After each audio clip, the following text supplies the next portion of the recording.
everybody, it's Jenny. And this is Alexa. And we're back with another edition of Checked Out, the Lexington Library podcast. Today, in honor of Mother's Day, we're talking about some of our favorite moms, both fictional and not fictional, but all you can find in books at the library. So let's start with fiction, who our favorite fictional mothers are. Alexis, do you want to go first? Sure, yeah. So I know that we do have a couple that are the same on our list, so I'll save those for just a minute. One mom that I included on my list is a more contemporary book series. It's by N.K. Jemisin. It's won, like every single book in the series has won the Hugo. It's phenomenal. It's science fiction, right? It is sci-fi, yeah. Okay.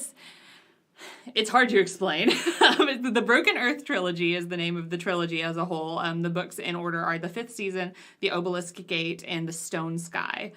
So it is sci-fi technically. It's very much a dystopia. It is set in this world that is in basically the throes of an apocalypse. The series starts with a son, the main character. She comes home to her house one day, and her son has been murdered. And her husband is gone, and he has taken her daughter. We are starting this off on a really dark. It's really dark, but it's so good. And she's such a good mom. And so the premise of the entire series is her doing everything in her power to track down her husband and get her daughter back. That is the driving force of the entire trilogy. And it's literally just, she basically walks across a continent to find her daughter and get her daughter back from her husband. And it's so good. It's a hard read. I will say if you're not into hard sci-fi, if you're not willing to like learn an entirely new language, you have to learn what origins are. You have to learn about like the physics of moving rock with your mind. There's like a whole lot of nuances. There's a lot of world building that goes into this series. But if you're into heavy sci-fi, if you're into learning about an entirely new world as you kind of progress. And that's the appeal of sci-fi a lot of the time. It is. It's to sort of immerse yourself in a different world. Exactly. And the world building in it is incredible. I mean, she's won Hugos for it, so it's like, obviously it's good. Just give those away to anybody. She's a phenomenal writer. I would highly recommend it. All of the main characters are people of color, which is really cool, and it's something that you don't always see in a lot of sci-fi, particularly in heavy sci-fi dystopias, which is really cool. But, I mean, Asun is just such a cool character. I mean, and the way that the first novel is told, I don't want to get too much into it because it would be really easy to spoil the fifth season, and I don't want to do that for anybody because it's such a phenomenal read. It's told in 3 parts, and so there are 3 different narrators of the 5th season. But Asun's story of her basically just going on this journey, and so she is an origin, which means that she can move the earth with her mind. People who are origins in her world are very much feared. Everyone is afraid of them because they can cause earthquakes. Origin children are really volatile, and when a kid gets mad, and if they are an origin, they can cause earthquakes, and they can like turn people to rock, and it's my kid thinks he can cause earthquakes. It's very dangerous. So you can imagine a kid having a tantrum who has the ability to actually cause earthquakes would be very, very frightening. So there's a lot of kind of fraught tension there. She's trying to go from these settlement to settlement in this post-apocalyptic world, hide the fact that she is an origin, and get through and find her daughter and bring her daughter back. And it's just such a moving book. And it really is at its core, even though it is such heavy sci-fi, it's a story of motherhood, and it's the story of a mom trying to do what's best for her kids. Well, to jump in a little bit, this is not sci-fi, this is more magical realism. One of mine was Ursula from 100 Years of Solitude. Right. Again, she's sort of the matriarch of this family. And if you've never read 100 Years of Solitude, it is like nothing else that you've ever read, quite frankly. It's its own genre, really, of fiction, but it's a story of a family in a fictional Latin American country or province called Macondo, and Ursula is the matriarch of this family, and her husband Jose is the one who sort of founded this area. They have several children and then several grandchildren, great-grandchildren, and the book spans all these different generations, and Ursula lives to be well past 100. She's a force to be reckoned with in so many ways, but the best part is when the men kind of give up, she says, no, I don't have time for this. I don't have time for you to be weak-willed and, wander off and sit and think about things. Like, let's just do it, get it done. So I like her can-do attitude. Yeah. That reminds me of another mom that I know made both of our lists, is Ramona Quimby's mom from the Yeah. Ramona books, who is kind of like the definition of a get stuff done mom. Yeah. I know that probably most everyone has read the Ramona books. Well, and I know think as a that, kid, yeah. I didn't like Ramona's parents very much. I liked her dad, but I thought her mom was kind of cold. And then you go back and read it as an adult, and particularly as a working mom. Yeah. You know, you're like, I so identify with you, Mrs. Quimby. She's I'm awesome. with you. Yeah, she's fantastic. She's amazing. Her husband loses his job in one of the books, and she goes back to work. She had been a stay-at-home mom to save money whenever the kids were born, and so her husband loses his job. She just jumps right back into the workforce, and starts bringing home money. And one of the scenes that most stuck with me from all of the Ramona books is the scene where Beezus and Ramona realize that they have been served beef tongue for dinner. Yes, I think that's everybody. That sticks with everybody. It's just like ingrained in my memory. And Ramona's mom is just like, look, guys, we didn't have money. This was cheap. I tried to do my best with it. Like, you didn't even realize what it was until you started like scraping off all the other stuff I put on it to try and make it into a lovely dinner for you. Yeah. And she's basically just like explaining herself and trying to get her kids to understand, like, this is what we're going to have to do. And she's trying to she just is such a great example of a person just making the best out of a bad situation. Absolutely. And I think that's what Beverly Cleary did best in those books, is she really portrayed like real life situations, like real working class people, with just like real actual problems that you would encounter like in a family situation like that. And I think that it was really rare back then to have a book when parents do fight. Sure. Like she portrays Mr. and Mrs. Quimby as having like real like married couple like arguments, and then they make up, and it's like, this is just something that adults do. It doesn't mean we're going to get a divorce. It doesn't mean that the world is ending. Yeah. We just had an argument. Absolutely. It's helpful for kids to see that, I think. Yeah. Yeah, she was the first to really portray parents as very normal human beings. Yeah, they weren't like Roald Dahl adults, like horrible, evil, bad guys who were out to get kids. They were just normal people. They weren't perfect. That's true. Yeah. To be said, though, Miss Honey shows up on a lot of lists of best parents in literature. That's true. The teacher in Matilda, who becomes Matilda's mother. Correct, yeah. You'll never convince me that Rhea Perlman is truly a bad mother. But she plays one in the movie very, very convincingly. Fun fact about me, I thought Danny DeVito was Roald Dahl until I was like 10 years old, because he narrated that film. I was convinced. Slight side note, Roald Dahl's daughter and granddaughter have written a book, like a cookbook. I guess cooking was very important in their family. And they talk about he, as a father and grandfather, would wake them up sometimes, like in the middle of the night, and say they were going hunting for, and he'd make up a name for some magical creature, and he'd pile them into the car, and they'd drive out in the English countryside, and he'd have thermoses of hot chocolate, and they'd sit under a blanket, and they'd watch the stars. And it was like this magical thing that he invented for them. That's so sweet. I know! Roald Dahl sounds awesome! I know, yeah.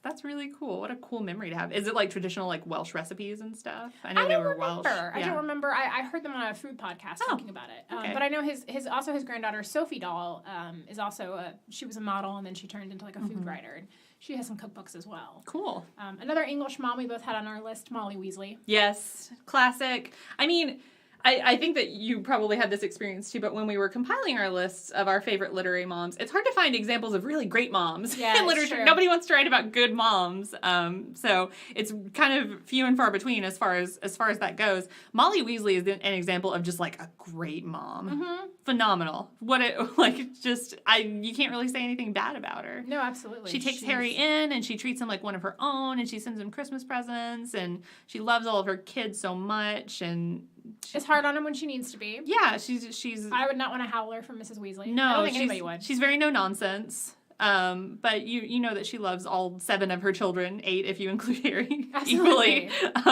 She's great. And every mom wants her magical clock. That tells you where everyone in the family is at all times. That's fantastic. I know.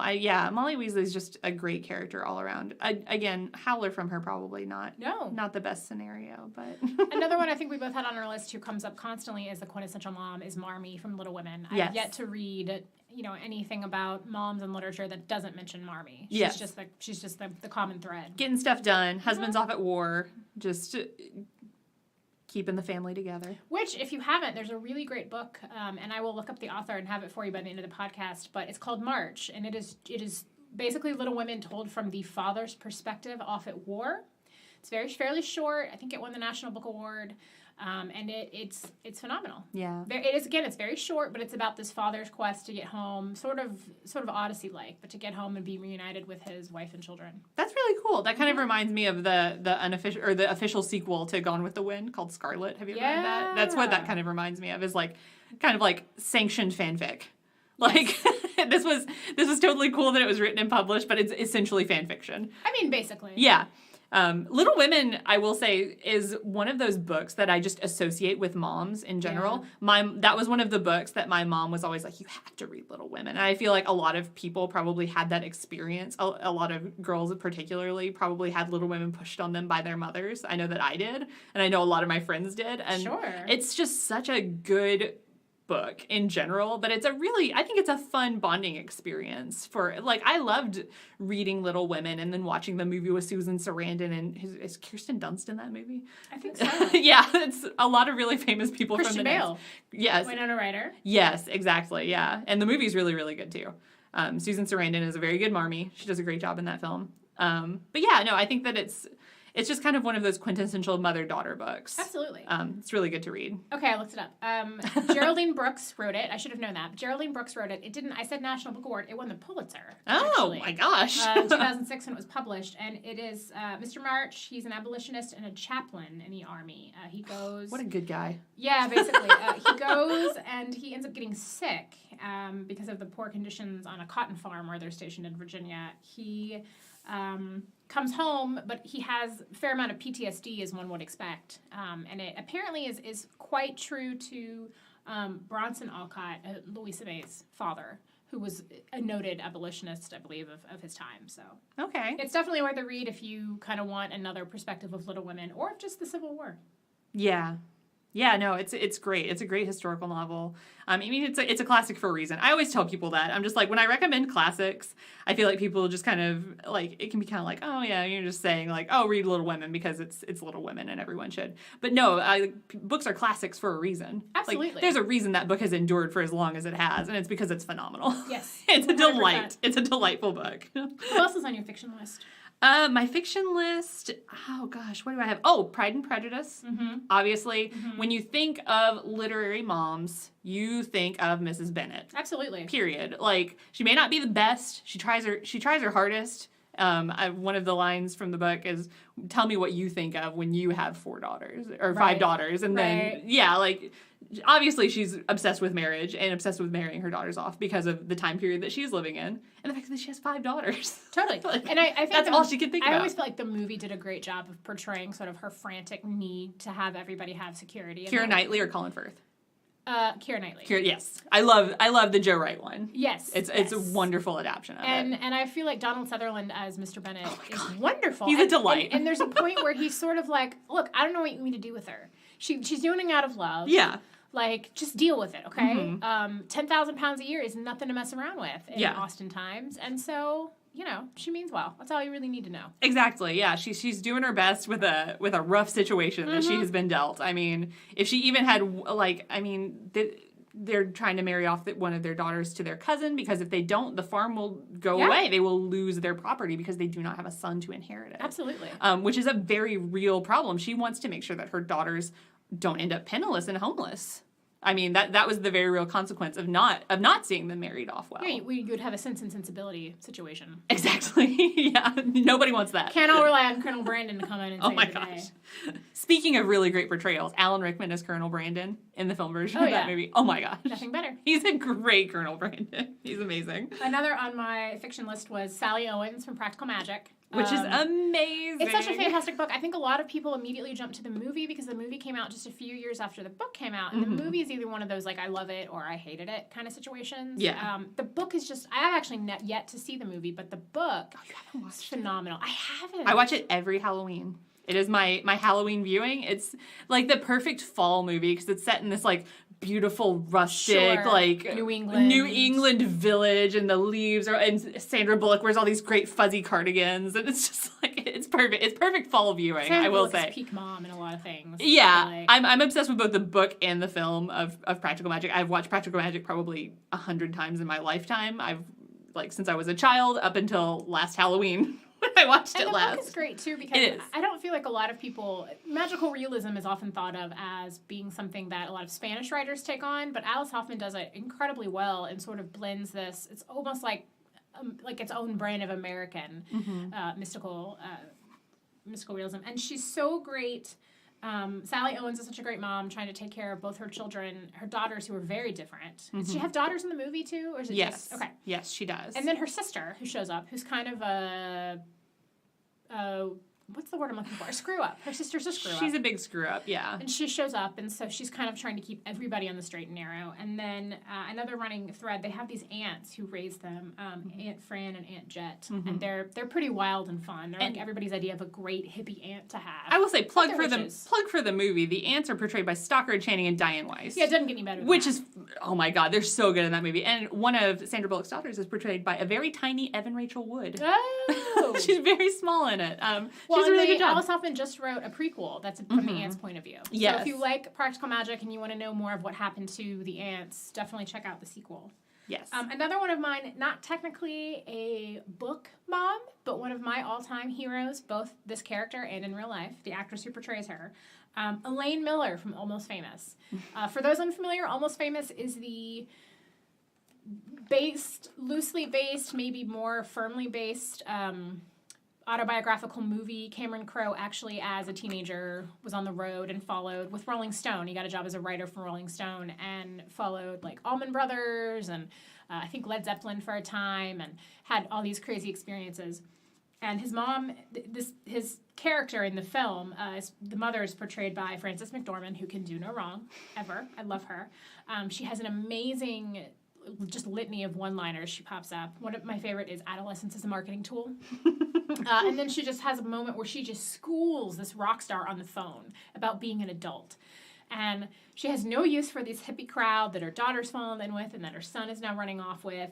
You know, she is trying her best as a single mom to make her kids be successful. She has no nonsense. She loves her children fiercely, and she doesn't want anyone to lead, you know, her kids down the bad path. She wants them to enjoy this time in their lives and not make choices that will, you know, threaten their future. And I just love her. She's funny, but also very caring. And even when she's laying into this rock star, there's this undertone of like, I'm going to give you the lecture that your mother probably never did, but somebody's mom's got to give you this lecture. So I just love her. And I love Frances McDormand in general, who I recently read an interview with her, and she talked about, someone asked her about her laugh lines, the lines around her eyes, and she has a son who is an adult now, but his name's Pablo, and she said, why would I get rid of these? Pablo gave them to me, which I think is absolutely beautiful. What a mom thing to say. Right? She's peak mom. That's really great. Love me some Frances McDormand. So I want to jump off of Frances McDormand really quickly. Yes. And just say that she plays another great mom who is based on a literary mom. Well, I say mom figure, based on a literary mom figure in a film. Madeline. She plays Miss Clavel in the Madeline movie adaptation. Is she? Yes. That's wonderful. Which I loved as a child. And you were talking about Frances McDormand as this mom, and I was just like, oh, I remember that movie so fondly from when I was a child. I haven't rewatched it in a really long time, but I remember Frances McDormand as Miss Clavel so clearly.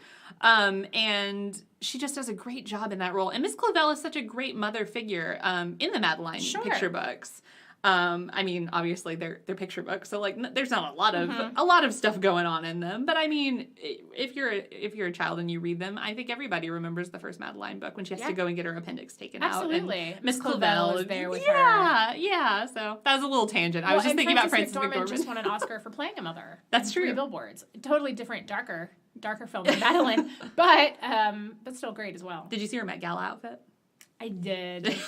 It was, for those who didn't, her head was covered in blue butterflies. We could do a whole podcast on my feelings about the Met Gala and how I just feel like every year there are 1 or 2 celebrities who just really nail it, and I look forward to them. I don't really know much about the themes of the Met Gala, but I have to see what Rihanna's going to wear. I just keep looking at pictures of Zendaya as Joan of Arc. Joan of Arc. For those unfamiliar, the Met Gala is something it's a party that the Metropolitan Museum of Art hosts every year in New York City, and it is usually they're unveiling a new costume exhibit. And this year the theme was It's like the influence of Catholicism on fashion or something yes, like and that. the Catholic Church sanctioned it. Yes. They were a part of it. They loaned a lot of garments for. So the dress code was basically like come as a famous figure in Catholic history. It was Google Zendaya at the Met Gala, and you Zendaya won't came regret. as Joan of Arc, It was and her amazing. dress was very stylized, Yes. like chain, Like armor. like armor. Yeah, and it then was cool. Rihanna came as the Pope. Yes. And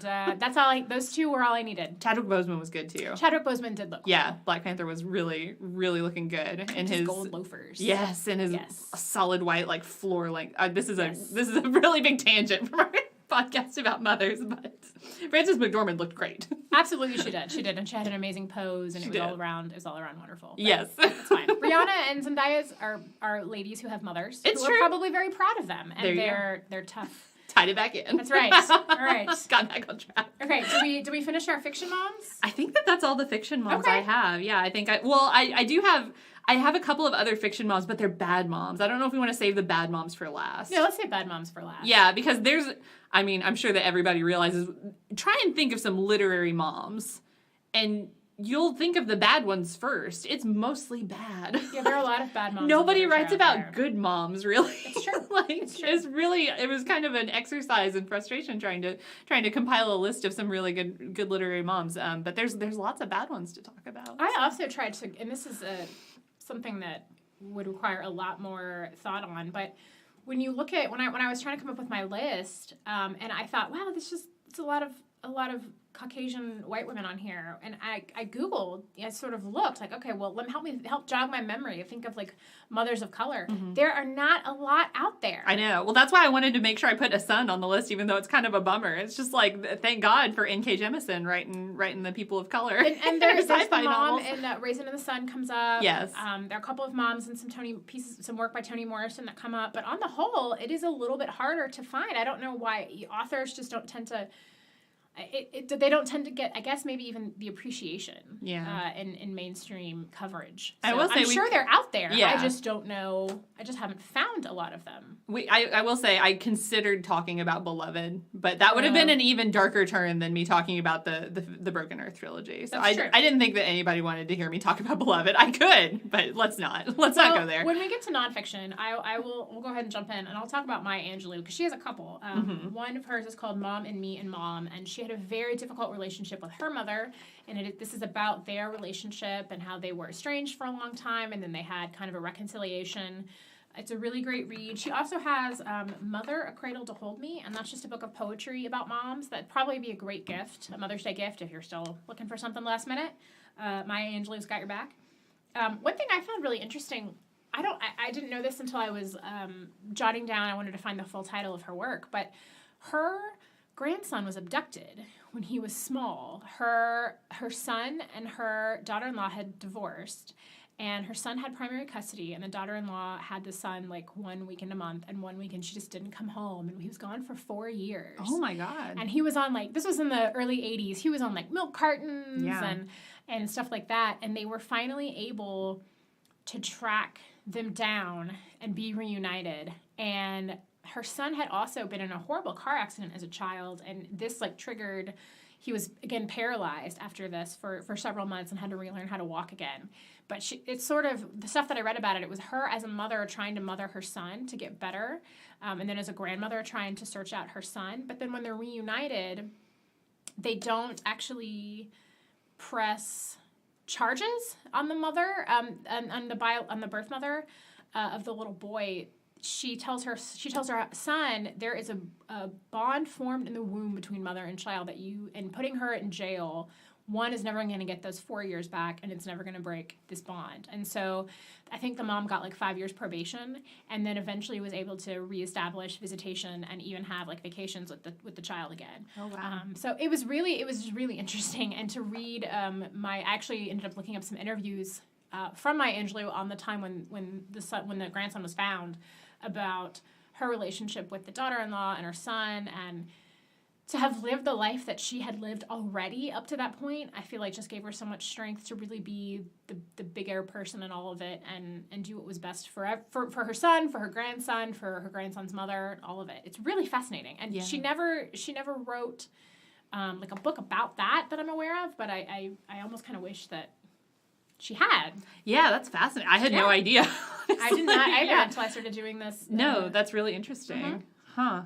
I mean, I guess that it makes sense that she didn't write about it since she did primarily write about her own experiences. True. She may have felt that and that privacy, wasn't hers. Privacy, and privacy concerns, I'm sure, for the little boy who, by the time she would have been able to write about it, would have been entering adolescence, and that's sort of awkward. So. Yeah. Good for her. Yeah, for not doing it. Right. I'm sure that she would have done it great justice, but that takes some restraint, I think, to have such a phenomenal story that you could tell and just be like, no, I'm going to leave that one away. Leave that one alone. I'm going to walk away. So much to Ginny's chagrin, I'm going to yet again plug one of my favorite books that I read last year, The Bright Hour by Nina Riggs. I know that Ginny's not a fan of the cancer memoir as it were as a genre, but it's just a beautiful book, and I sound like a broken record every time I talk about this book. It is a book written by Nina Riggs. It's a memoir.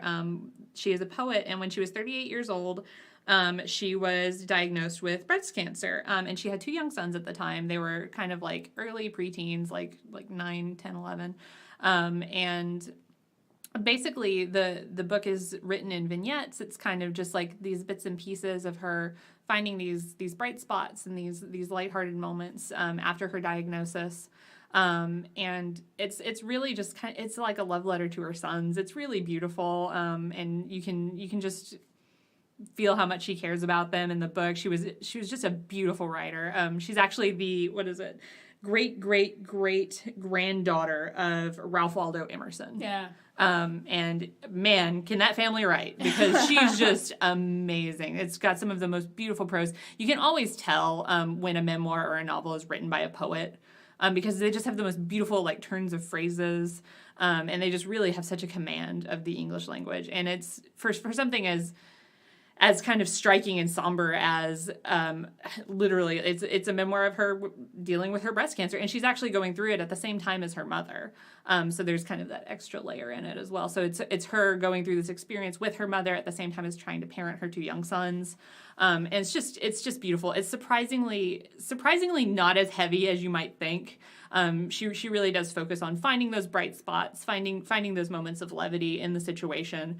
And you can tell she was just such a wonderful person. And I do want to say as well, since the last time that I plugged this book on the podcast, which probably wasn't that long ago, her widower and the widow of Paul Kalanithi, who wrote When Breath Becomes Air, which is a memoir of his journey with brain cancer, they have actually come together, and they're in a relationship now. That's so weird. Which I think is so beautiful. It's really lovely. They both seem like really lovely people. There's an article about it. I believe it was either in the New Yorker or the New York Times or the Washington Post. I don't remember which one, but there is an article about their relationship that kind of developed afterwards.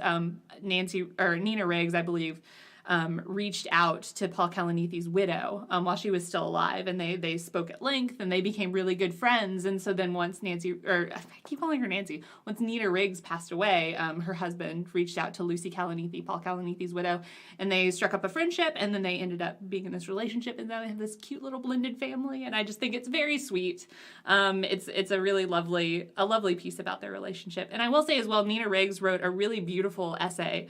This was for the New York Times. It was for their relationship section, and it was something about a couch. I can't remember the exact title of the article, but it was, for a while she became obsessed with finding the perfect couch for her family. And she was just like, I'm going to be gone, and we need to find this couch while I'm still here, because my husband doesn't know anything about picking out couches. And it was just kind of like this hill that she needed to figure out. She was just like, he's not going to know what to do. I need to find them this perfect couch to remember me by. And it was like she became fixated on this couch.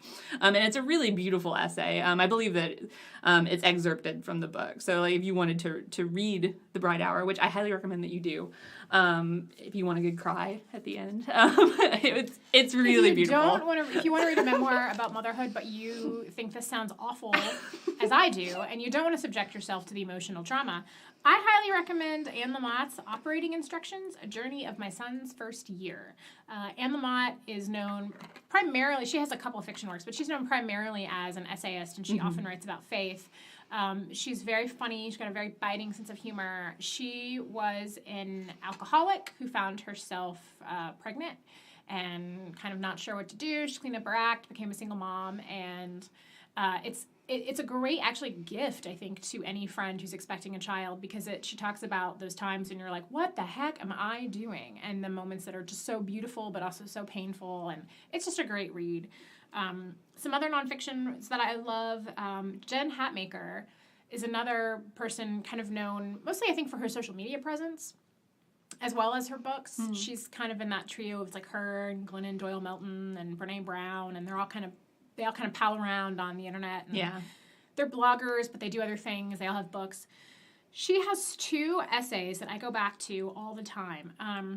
She and her husband are what I would probably consider well-to-do suburbanites in Austin. They had 3 kids. They decided they wanted to adopt 2 children. They adopted a little girl and a little boy from Ethiopia. And up to that point, she says that she really felt like racism was dying. It wasn't a thing.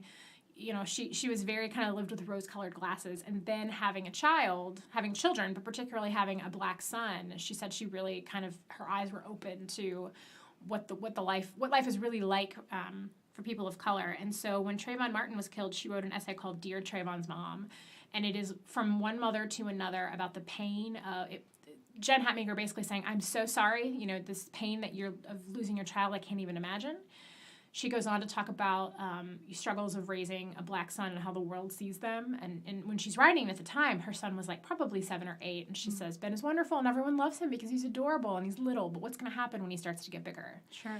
And how is the world going to react to him? And it's a beautiful read. It's a really honest read. And I highly recommend it. She's also written a lot about international adoption and interracial adoption. So if you're, in a family contemplating adoption or you have an adoption situation, she's got some good thoughts on that.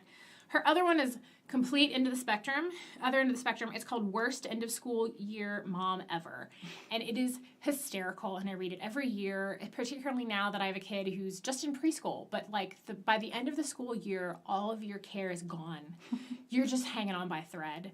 And she talks about you're just trying to get through the last couple weeks and the roller coaster. And I thought of that again this week. My son is preschool. They're supposed to bring their snack. They have lunch boxes for lunch, but they're supposed to bring their snack in these little paper sacks, and we ran out of paper sacks.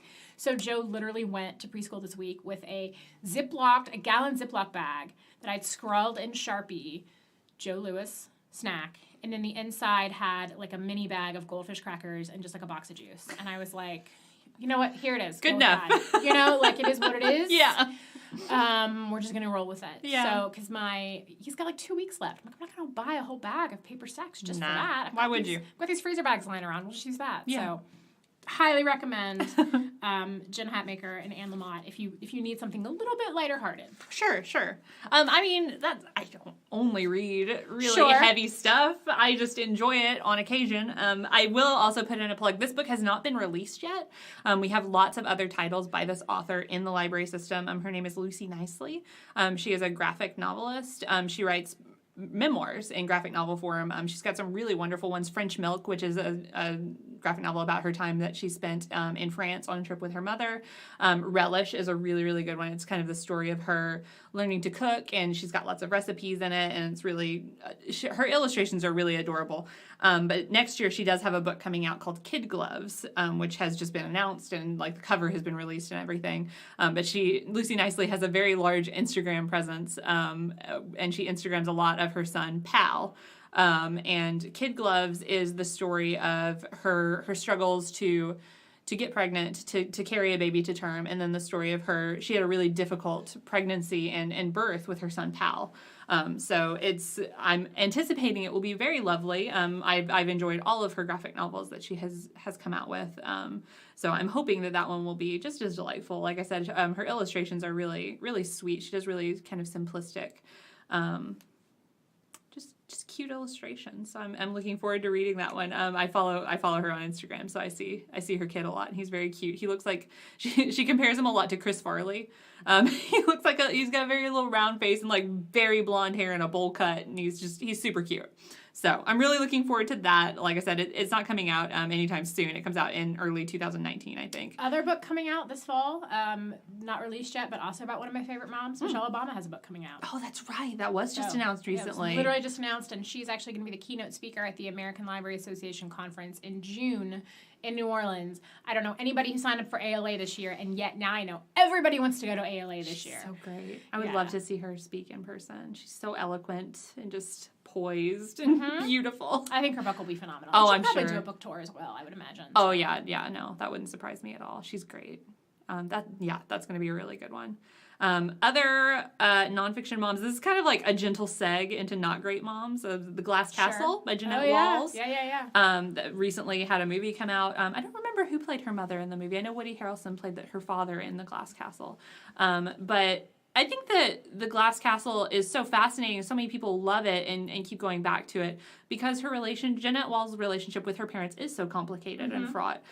They are what you would probably consider bad parents, but Jeanette Walls doesn't necessarily portray them or think that they're bad parents. They do bad things, but she has such beautiful memories every now and then from her childhood that I don't think that just calling Jeanette Walls' parents bad is fully grasping the situation that she grew up in. Naomi Watts is the mom. Naomi Watts, that's right. I knew that it was somebody I knew. Yeah, the amazing thing about it is that I think about that book is that it's sort of, you find out, it's a slow realization that the parents are flawed. Yeah. Because as children, they seem magical. Exactly. Just as I'm sure they did to Jeanette, right? These magical parents. And then as she gets older and starts to have more contact, she starts to realize my parents are not great parents. No. But they have a lot of demons they're fighting. Yeah. And the other amazing thing, I think people see sort of the synopsis and think it's a downer. It's absolutely not a downer book. It's really not. She has no pity for herself whatsoever.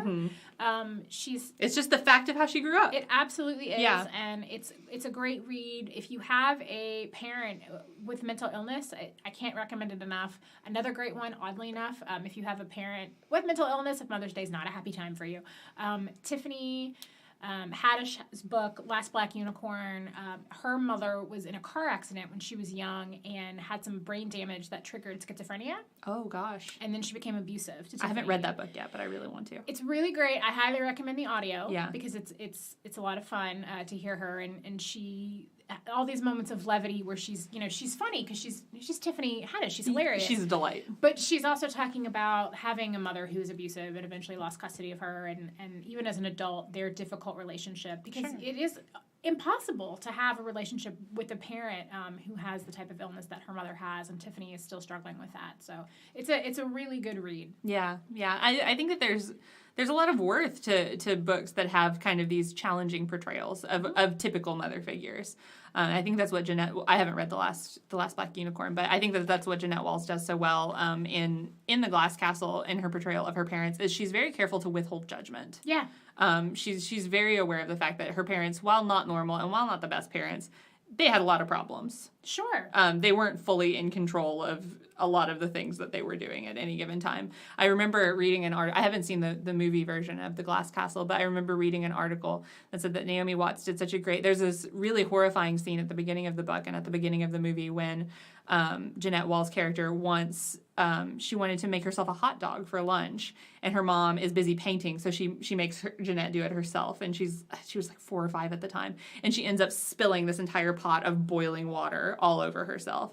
And it's like, if you can still make that mother who let her daughter do that to herself out as just a decent person, just trying her best, like that's pretty incredible. It's a pretty incredible amount of empathy that Jeanette Walls is able to have towards her parents. Absolutely. Because that's a horrifying thing to have like let happen to your daughter when she was 4 years old. Go boil a pot of water by yourself. Good luck. And obviously, I mean, it didn't turn out great. So yeah, no, I think it's a great book. And like Jenny said, it's not a downer. No, it's pretty poetic. It really is. Yeah. So those are our picks for Mother's Day.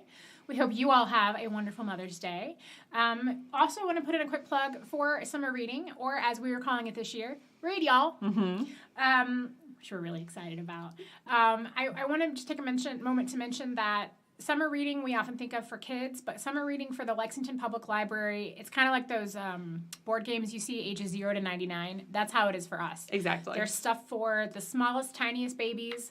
There's stuff for senior citizens. It's for every age. There are grand prize packs this year that are unbelievable. I'm just going to go ahead and share some of them. One of them is called Your Family Fun. It comes with a $100 Malibu Jack gift card, a membership to the Arboretum Children's Garden, a $50 Mad Potter gift certificate, $25 Papa John's gift card, so you can have some pizza for your game nights, and a $25 Graders gift card. And then, like I said, all of these board games and a Frisbee and sidewalk chalk. So that's a great one. And that's, again, anybody can register for the grand prizes. You can be a child and see that and think I'd love it. You can be an adult and say, hey, I love playing board games. I will say we've got some really great adult-specific ones as well. My favorite one is the date night one. Yes! Where we have got a gift card to a restaurant downtown, an Uber gift card, and... It's a $100 gift card to Tony's. Yes. A $100 gift card to Ticketmaster. And then a $25 gift card to Uber. That's a good one. Yeah, that's a really good one. That's a great one. Treat yourself, mom and dad. Yeah, exactly. We have one called the Grill and Chill, and that comes with a Yeti roadie cooler. I don't know anything about Yetis, but I've been told this is like the Mercedes of coolers. They're not cheap. A Masters of the Grill cookbook, Buffalo Trace marinade, a Bourbon Barrel grill wood, and then a $25 Graders gift card. Then there's one called Cook the Books that comes with a $200 Kroger gift card, a meal planning notepad, and it's a fancy notepad, guys. It's like a Kate Spade notepad. It's really nice. I thought, yeah, it's beautiful. Culinary History of Kentucky book, Classic Kentucky Meals book, Kentucky Fresh cookbook, and a Read Y'all tote. The Downtown Date Night one, which Alexa mentioned. One called Let's Get Digital, which is an iPad mini, Bose wireless headphones, $25 gift cards to iTunes and Hulu, and a $30 Netflix gift card, as well as a Read Y'all tote.